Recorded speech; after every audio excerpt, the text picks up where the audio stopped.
Aku dulu pun kena juga, besar jadi je orang. Boleh tak Aiman cerita tentang intergenerational trauma? Ini ayat yang biasa famous lah, anak-anak muda guna sekarang kan. Bayangkan kalau seorang nenek yang dia ada dibesarkan dalam keadaan yang dipukul, dihina, diejek kan. Body image dia, badan dia, warna kulit lah, saiz hidung, macam-macam kena kutuk sepanjang dia membesar. Dan bila dia dah ada anak, dia dah terbiasa menganggap itu adalah cara parenting yang dia dapat.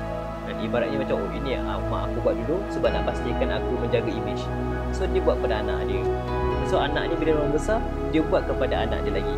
Dan anak dia ni adalah mak kita, contoh. Kemudian mak dia tu buat tu pada kita sebab apa? Sebab itu adalah template yang dia belajar daripada generasi sebelum cara membesarkan anak. So kalau template tu dalam keadaan yang tidak cantik kan, sampai kita yang dekat hujung ni, iaitu generasi sekarang, kita mewarisi template-template yang tak berguna ni kepada zaman kita, yang menyebabkan emosi kita tu lagi berganda-ganda rupa dia. So ini yang orang kata intergenerational trauma, iaitu mewarisi generasi.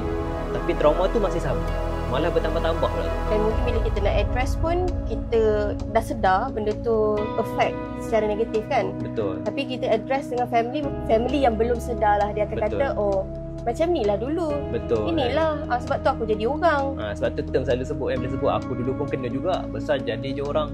Sebab apa? Sebab dia sendiri pun belum ada kesedaran. Sebenarnya dia tak okey, tapi sebab istilah tu belum familiar bagi dia. Okey.